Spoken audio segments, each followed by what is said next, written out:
Melhor e Mais Justo de hoje fala sobre a Comissão da Verdade, que se propõe a recontar um triste capítulo da história recente do país e a investigá-lo. De 1988 até os dias atuais, o país deu passos importantes no processo político de redemocratização. A Lei da Anistia, para dar alguns exemplos, de 1979, a Comissão Especial sobre Mortos e Desaparecidos, de 1995, a Comissão da Anistia de 2001, responsável por analisar indenizações, e agora a Comissão da Verdade.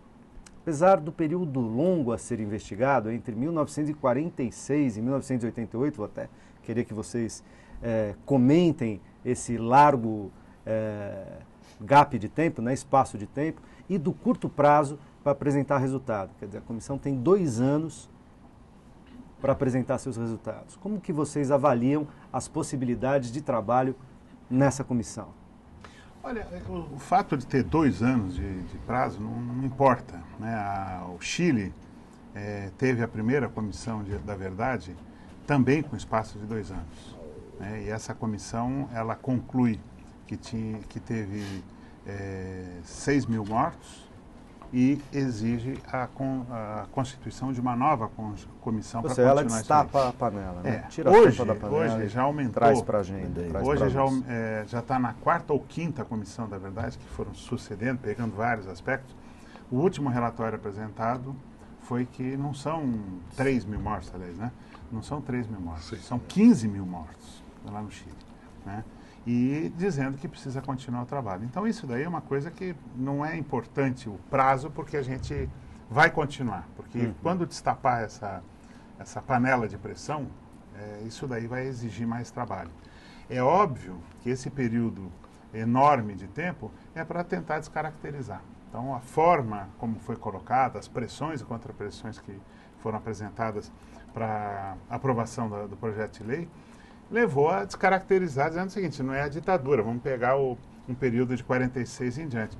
Eu acho que, se for para fazer, nós vamos pegar, inclusive, desde o final da Segunda Guerra, quando a intromissão dos Estados Unidos aqui começa com a criação da Escola Superior de Guerra. Então nós vamos descobrir vamos levantar toda a conspiração contra a democracia que aconteceu.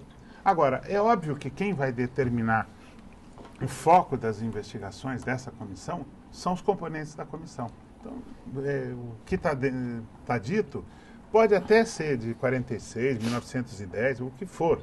O fato é o seguinte: a comissão vai ter um regulamento próprio, vai determinar objetivos, vai dividir trabalhos, aí é uma questão... Inclusive prioridades, etc. E prioridades e tudo mais. Então, o que se tem é o seguinte: nós, sociedade civil, nós temos que pressionar para que essa comissão saia com bons componentes e que ela tenha objetividade para trabalhar. Caso contrário, fica uma comissão burocrática que não vai ter nada. Processo político é pressão contra pressão. Nós temos que fazer isso daí. Sindicatos, as entidades estudantis, os movimentos sociais, todos temos que participar para exigir que isso, porque a ditadura não é passado, a ditadura tem reflexos no presente. É só você ver. O DOI-CODE matava, dizendo que as pessoas resistiam à prisão e morriam. E hoje nós temos a PM de São Paulo, ou a do Rio também, que criou uma figura imbecil, cretina, agressiva com a democracia, que é resistência seguida de morte. É o mesmo modus operandi dos assassinos do DOI-CODE. E como a sociedade civil pode participar disso?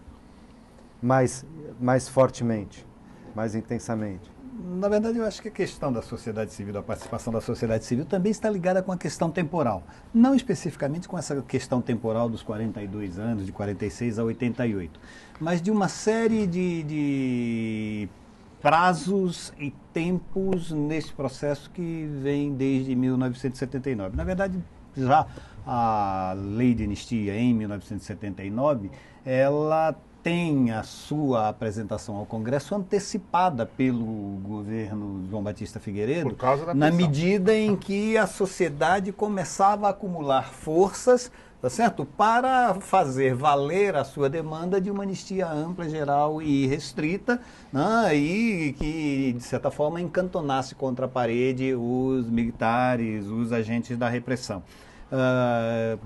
que me desculpem os torcedores de outros times, mas eu acho que teve relevância, por exemplo, o fato da torcida Gaviões da Fiel ter aberto, num jogo Corinthians e Santos, uma faixa pedindo anistia ampla, geral e restrita no começo de 1979. Aquilo certamente mostrou para os militares que aquela demanda, que até então era uma demanda das forças políticas mais organizadas e dos familiares de presos, exilados, mortos, desaparecidos, ameaçava tornar-se uma bandeira de toda a sociedade. É por isso que João Batista Figueiredo, no final de junho de 1979, envia ao Congresso seu projeto e já em agosto, em 15 de agosto, esse projeto passa à votação.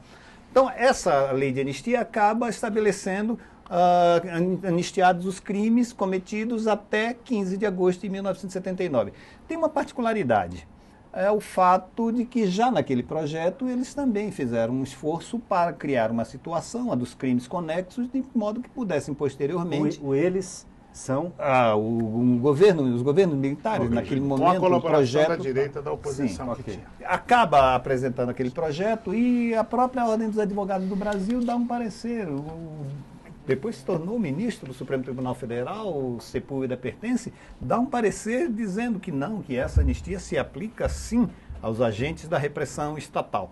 Evidentemente, um parecer nesse sentido teve um sentido de realpolitik. Naquele momento, como nós não temos correlação de forças, deve ter imaginado, é melhor dizer isso, é melhor aceitar que assim seja, até porque o próprio direito é decorrente da política. Mudando a correlação de forças da política posteriormente, isso também poderia ser mudado.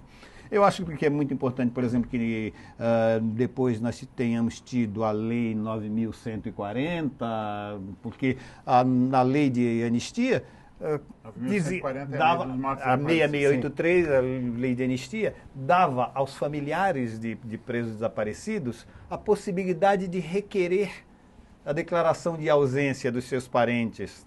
Evidentemente, pouquíssimo, se é que houve algum familiar que fez uso dessa prerrogativa. Porque os próprios familiares, se eu assinar isso, de certa forma, eu é que vou me tornar responsável pela perenidade do desaparecimento, pela morte e tal, do meu Alípio, parente. entra na conversa. Você estava dizendo aí. Não, eu queria retomar um pouco o que o Fon estava levantando sobre a questão de correlação de forças. Realmente, política é correlação de forças, né? E tem uma coisa que eu gosto de chamar muito a atenção. Tudo bem que foi o atual governo, com todo o mérito, sem tirar nenhum mérito, que entrou e articulou a criação da Comissão da Verdade. Mas essa Comissão da Verdade, até para a gente entender o que é a questão da sociedade civil, ela não teria existido se não fossem os esforços contínuos dos familiares de mortos desaparecidos, dos grupos Tortura Nunca Mais, dos grupos de direitos humanos, que lutaram todos esses anos. Isso é o resultado de um acúmulo de força da sociedade civil. E nunca pararam. E que nunca parou. Tinha Mesmo menos contra visibilidade. as artimanhas, tentativa de manobra do governo. Claro. A Lei 9.140 foi Claro, uma tentativa claro. de manobrar. Como você estava denunciando. Estão mortos. Exatamente, É um exatamente. cala-boca. E não passa exatamente porque tem esse avanço. Eu acho que hoje nós temos que trazer essa discussão e esse embate para as ruas. Eu acho que nós temos que nos organizar em comitês no Brasil inteiro, levarmos às ruas as nossas reivindicações e trazermos o nosso adversário, que eu acho que é mais do que adversário, é inimigo, porque uma pessoa que desaparece com um companheiro meu é inimigo, não é adversário apenas. Tem que trazer os inimigos para vir lutar na rua com a gente. É esse o terreno privilegiado onde a gente pode ser mais forte. Alípio, você me permite, eu queria... Eu acho que é preciso a gente lembrar também algumas participações que foram importantes. Eu acho que é importante a gente nominar, tá certo, as atitudes dos ex-ministros Paulo Vanuc e Tarso Genro, que ousaram enfrentar também ex-ministro Nelson Jobim, tá certo? Durante o governo Lula, colocaram para a sociedade a questão da lei de anistia, a questão da necessidade de submeter a julgamento e punir os autores dos graves crimes contra os direitos humanos, contra o ex-ministro Jobim, que fazia todo o biombo de proteção. Tá Mas certo? era aí que eu queria chegar, Fon. Fala, Marcelo. E é bem curioso ver que o começo desse processo se dá discutindo com a sociedade o direito de discutir. Né? Foi aquela audiência, aquela primeira audiência no Ministério da Justiça que tinha como foco, nós temos o direito de discutir se é possível punir ou não. E a partir dali começa um processo para destampar isso. Acho que tem também um aspecto que avançou muito dentro desse processo e que tem servido para a sociedade tomar uma consciência do que está em jogo, que de lá para cá, 2007, né, quando acontece essa audiência, para cá nós tivemos, além de todo um embate no STF com relação ao OAB, que levantou a questão da lei da anistia para derrubar essa interpretação dos conexos que o Fon estava falando, a gente tem também... Se você me permite, Marcelo, eu achei num momento absolutamente equivocado, porque já se desenhava a sentença que a Corte Interamericana de Direitos Humanos veio pronunciar, mas era uma coisa assim, a OAB entrar com aquele processo naquele momento, só reduziu o tempo da sociedade desenvolver uma melhor correlação de forças e atropelou a própria decisão da Corte Interamericana. Por um lado, sim, mas por outro lado, eu acho que eu lembro quando eu entrevistei o Comparato para aquele filme, Apesar de Você, que eu tinha feito nesse período, onde ele dizia, de um lado acelera, mas também mostra a cara. E faz o Brasil tomar uma posição enquanto Estado, que já vem se protelando desde 79. E com isso, por exemplo, ficou fratura exposta quando entra em julgamento na Corte Interamericana a posição do Brasil, fica fratura exposta, eles defenderem no STF o crime conexo como a fator de anistia de torturadores. E aí empurra a sentença à Corte a tomar também uma posição com relação a isso, e essa condenação do Brasil na Corte, ela não pode ser tratada dissociada da discussão da Comissão da Verdade, ela não pode ser tratada também de todo esse processo de resgate que se toma e das ações que vêm sendo desenvolvidas, porque o Ministério Público, os familiares começaram esse movimento, família Teles, o pessoal da família Merlino, quando começam a entrar as suas primeiras ações cíveis, e elas eram no âmbito civil. E o Tortura Nunca Mais, junto com o sindicato dos químicos e os familiares do Virgílio, por exemplo, a gente apresentou, no caso do Virgílio, a ação civil e criminal, e houve uma acolhida do Ministério Público, e agora isso está se efetivando em várias ações criminais no país, através do esforço do Ministério Público, do Dr. Marlon Wester, do Dr. Eugênia, a turma do Direito Cidadão. Então, esse acúmulo e esse debate... O Ministério Público também tenha sido, em certo momento, omisso. Né? Sim, porque nós podemos falar da doutora Ifigênia, do Dr. Marlon Wester, que tomaram a frente. Mas antes deles, o Ministério Público Federal poderia se complementar os campos institucionais no Brasil. Sim, né? claro. O que ou se omitiram ou, na verdade, temeram se expor e tomar partido, tomar posição em certos momentos. Alípio. Mas o que eu queria ressaltar, que o Fon tem razão na hora que ele mostrou o papel do Vanuc, do Tasso Genro, etc., plena razão, eles também terminam sendo expressão desses movimentos em que eles estiveram inseridos. Então, à medida que você cresce aqui fora, você amplia seus espaços lá. Inclusive criando atores dentro do governo. Exatamente. Tá, como esses que vocês citaram. Né?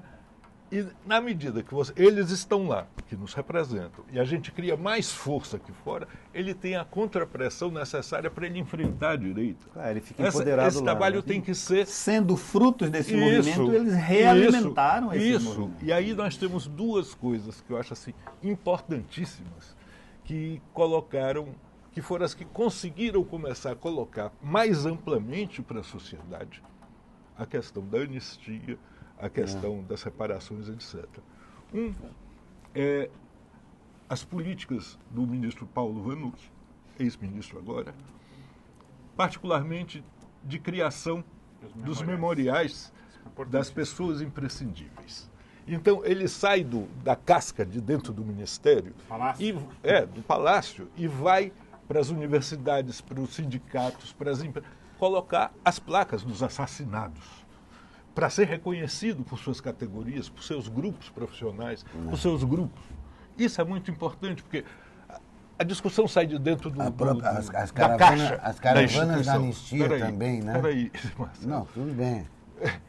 Segundo, é exatamente no momento em que o Paulo Abrão assume a comissão Da Comissão de Anistia.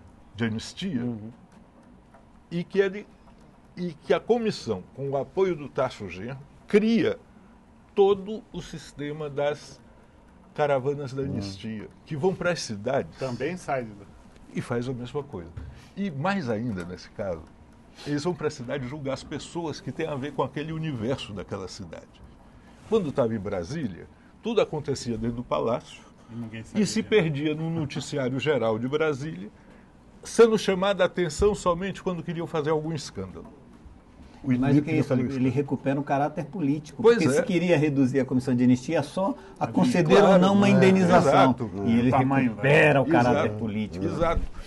E mais, quando você vai para uma cidade menor não no sentido pejorativo, mas que não é São Paulo, que não é Brasília, que não é o Rio, De tamanho e você menor, está tratando menos de habitantes. pessoas dali, você pauta essa discussão na sociedade. E esse é o grande papel político, fazer a sociedade discutir isso. Porque isso que Não o se- Alípio está esse não é falando, o a coisa problema mais nosso. importante é o seguinte, não é só a pessoa que foi presa, foi torturada.